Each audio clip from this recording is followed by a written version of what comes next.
The NCAA is a buzzkill, man. Just an absolute buzzkill, except I kind of agree with them here. So, speaking of Deion Sanders, he had a great idea recently that I have supported before. I continue to support the more I think about it, but won't come to fruition this year. That idea is, hey, let's organize a spring game, scrimmage, open practice, whatever. Something that involves another team. Something where we have our guys going up against players who they're not seeing in practice every day.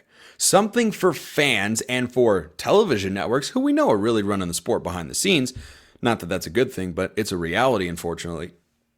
Something for those folks and everybody, myself included, to watch and see one team go against another and get a better snapshot, more clear information about what to expect for certain programs, about what they need to address, how strong they really are, how good a particular recruit or transfer player is. I mean, the biggest thing, quite frankly. In the age of the transfer portal quarterback, can you imagine a spring game that is likely televised where Miami and I don't know, Florida State just do some work against each other, and you get to watch Thomas Castellanos take the field for FSU and Carson Beck take the field if he were fully healthy for Miami? I think that'd be really fun.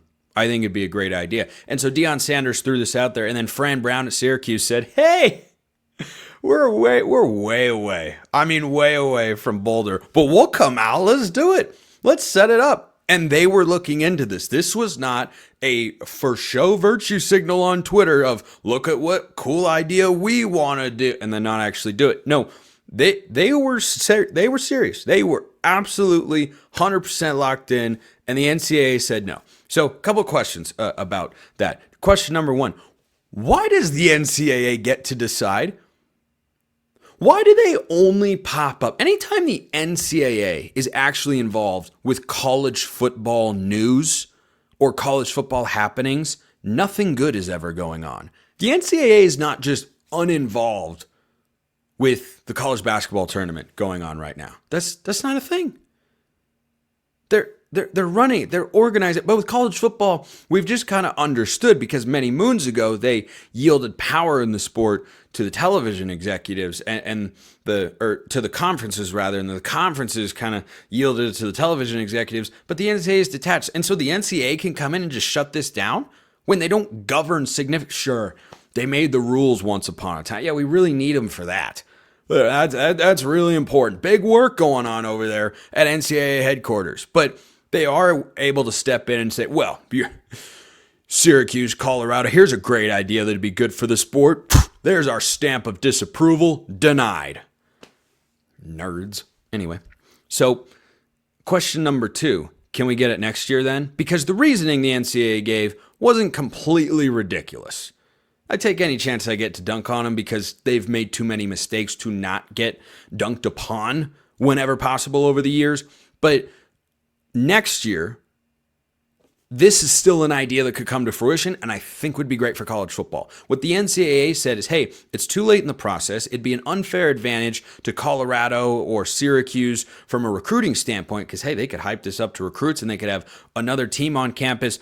And some teams have already scheduled their spring games and it's too late for that sort of stuff. Or it's pretty comical anytime they cite academic reasons, like, well, there are academic hurdles. Yeah, nobody cares. Stop pretending. So I look at that outcome and say, well, I'm disappointed they didn't just let them do it this year. I mean, I guess it'd be an advantage. So they would get an advantage for having a revolutionary idea that they'd have to orchestrate and coordinate themselves. And in order to get any sort of recruiting advantage, they would have to, put in the work, put in the time. Gee, I don't know. I think we should incentivize places to be innovative, to be creative, to create a better fan experience, to improve the sport in any way.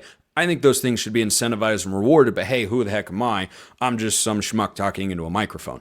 So I look at what this outcome was and say, well, that's not what I was hoping for, but I'm optimistic that, hey, if we schedule this ahead of time, like summer months this year, guys, start thinking ahead. You already do it with the recruiting aspect. Why can you not go in there and in your communications with players and whatnot, just kind of throw out a couple phone calls? Hey, You want to come up? I've got Kenny Dillingham saying he'd love to do it with a former Pac-12 school. I've got coaches all over the country that I have seen who have said, yeah, I'd love to do it. Joey McGuire at Texas Tech said, hey, some other Texas schools would be really good. Yes, it would. We could go up to your place. You could come down to our place. We could just do an open practice. That way no one's at risk of getting injured. I don't care if it's 7-on-7. That would be more exciting. Not that spring games aren't great. They are. Everyone should keep them. Still more exciting than watching a team go against itself because it's harder to have takeaways. If the offense plays well, is it good offense, bad defense? Is it good defense, bad offense?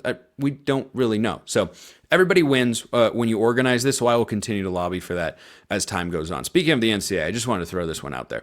If you haven't heard, Jeremy Pruitt, the Tennessee head coach who was fired in 2021 for giving out some dollars to recruits and whatnot, bags of cat, just kind of the old standby, breaking the rules and whatnot. He's suing the NCAA for $100 million. He said he'd let the jury decide, how much would be appropriate. Good, because I don't know that $100 million. You want to argue lost wages because he was fired at Tennessee. He's saying there was some big conspiracy between Tennessee and the NCAA to get him out of there. I mean, fines still had to be paid by the University of Tennessee as a result of what happened in the recruiting violations here. I do think Jeremy Pruitt has a point. I just don't know if it's going to hold up legally because his point is essentially, hey, you're letting these kids go around and earn insane amounts of money. They're getting paid buku bucks. They're getting all these dollars. They're doing all this sort of stuff. And I got fired for that very reason. That's why I was terminated as the head coach of Tennessee, is apparently because of this scandal. Well, I think it was all propped up. I'm not going to dive into whether I think it was all propped up one way or the other. I do think, though, two things at the same time. Yes, Jeremy Pruitt has a right to feel frustrated that at least a contributing factor to his removal from the Tennessee head coaching position was, well, you were giving, money in bags to players. You can't do that. I mean, tens of thousands of dollars. Okay. You can't do that. On the other hand, everyone's kind of doing it now. However, Jeremy Pruitt, and let this be a lesson to any other college football coaches out there with whatever rules come down. Even if the rule is wrong and you don't like the rule, it doesn't mean your violation of those rules should just be nullified. The rules are still there. They were still in place. Yeah, now players are earning. Yeah, now it's different. But it wasn't different when you were there. And ultimately, when you're the head coach of a major program like that, you have to hold yourself and your staff and your players to the standard of the rules, or else everybody would just do whatever they want. Now, in some ways, in many ways, I'm sure, that's happened for a very long time. But once guidelines and rules and restrictions come out with this House settlement and the oversight committee that could be there for, college football and the payments and all, there's all this sort of stuff. You may not like exactly how it goes, but that doesn't mean you aren't still responsible for the violation of those rules when you know that they are there.